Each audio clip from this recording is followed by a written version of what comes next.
Hello, स्वागत है आपका CAD CAM CI learning solutions के यूट्यूब चैनल पे।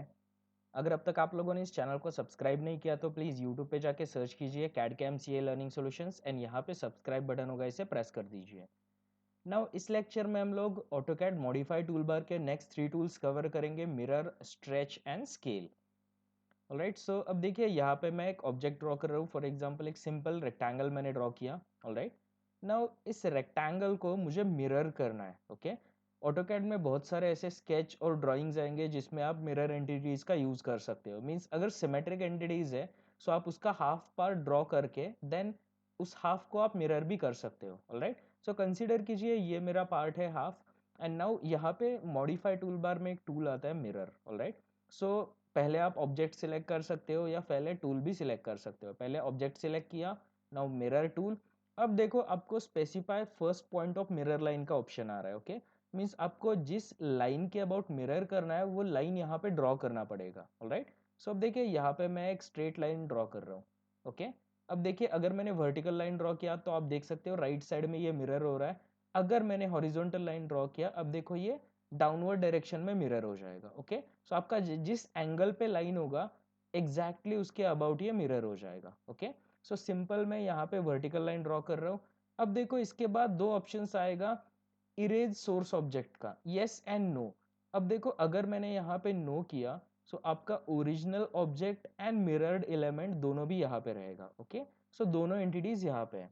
अब मैं इसे कंट्रोल जेड कर रहा हूँ। नेक्स्ट, अगेन अगर मैंने मिरर सिलेक्ट किया, ऑब्जेक्ट सिलेक्ट किया, राइट क्लिक और एंटर, एंड नाउ फिर से एक मैंने लाइन यहाँ पे क्रिएट किया। ओके, अब मुझे इरेज सोर्स ऑब्जेक्ट यस करना है। सो अगर मैंने यहाँ पे यस पे क्लिक किया, अब आप देख सकते हो आपका जो मिरर्ड एलिमेंट है वो यहाँ पे रहेगा। आपका जो ओरिजिनल स्केच था वो डिलीट हो गया। ओके, मीन्स इसने सिमेट्रिक ज्योमेट्री क्रिएट किया एंड ये अपने आप इरेज हो जाएगा। ऑलराइट, सो आप दोनों वेज में मिरर कर सकते हो, या सिंगल सिमेट्री या फिर आपको मिरर दोनों एंटिटीज रखना है, आप इसका यूज कर सकते हो। ओके, अब देखो नेक्स्ट टूल रहेगा आपका यहाँ पे स्केल।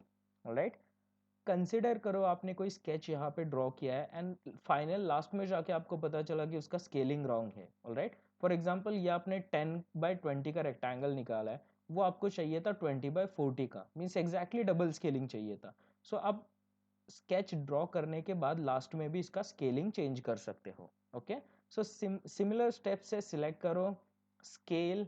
अब देखो अगेन बेस पॉइंट, जैसे मूव, कॉपी, रोटेट में बेस पॉइंट था, सिमिलरली यहाँ पे भी अब अगर आपको चारों डायरेक्शन में सेम लेवल स्केलिंग चाहिए सो सेंटर सिलेक्ट करो इसका। ऑलराइट, एंड नाउ यहाँ पे आप डायरेक्टली डायनेमिक इनपुट भी दे सकते हो। मीन्स मैंने 2 टाइप किया एंड एंटर कर दिया। अब देखो ये डबल हो जाएगा एग्जैक्टली। ओके, अगेन मैंने सिलेक्ट किया स्केल, मैं सेंटर सिलेक्ट कर रहा हूँ एंड अब मैं 0.5 दे रहा हूँ, मुझे हाफ स्केलिंग करना है। सो 0.5, अब देखो ये हाफ हो जाएगा। ऑलराइट, सिमिलर वे में अगर आपको सिंगल डायरेक्शन में स्केलिंग करना है सो सिलेक्ट कीजिए स्केल, ऑब्जेक्ट सिलेक्ट कीजिए, एंटर। अब आप किसी एक कॉर्नर को यहाँ पे बेस पॉइंट डिफाइन कर सकते हो। मीन्स अगर अब मैंने 2 स्केलिंग दिया, आप देख सकते हो वो कॉर्नर कांस्टेंट होगा। ओके, एंड रिमेनिंग डायरेक्शंस में स्केल हो जाएगा ये। ऑलराइट, सो जहाँ पे भी आप बेस पॉइंट सिलेक्ट कर रहे हो वो कांस्टेंट रहेगा, बाकी डायरेक्शन में ये स्केल हो जाएगा। ओके, बेटर रहेगा एवरी टाइम आप इसका सेंटर ही सिलेक्ट कीजिए स्केल के लिए। ओके, नाउ अब देखिए नेक्स्ट टूल आएगा आपका स्ट्रेच। ओके, अगेन अगर आपने कोई रेक्टेंगल या एंटिटी ड्रॉ किया है, इसे आपको स्ट्रेच करना है।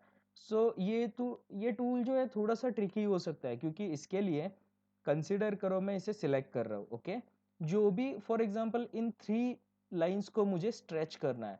सो ध्यान में रखिए सिलेक्शन के लिए आपको ये ग्रीन विंडो सिलेक्शन आना चाहिए। ओके, जो आप ग्रीन विंडो सिलेक्ट करते हो राइट टू लेफ्ट, उससे सिलेक्ट कीजिए, एंटर, एंड देन आप किसी भी एक पॉइंट को सिलेक्ट करके ऐसे स्ट्रेच कर सकते हो।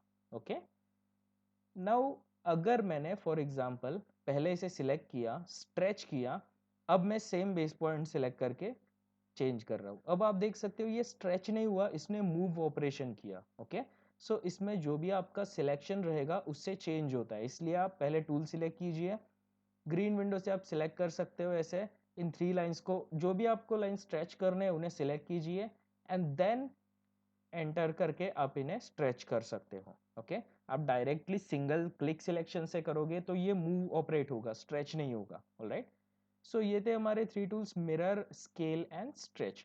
नेक्स्ट लेक्चर में हम लोग ट्रिम एंड एक्सटेंड ऑपरेशंस कैसे होता है वो कवर करेंगे।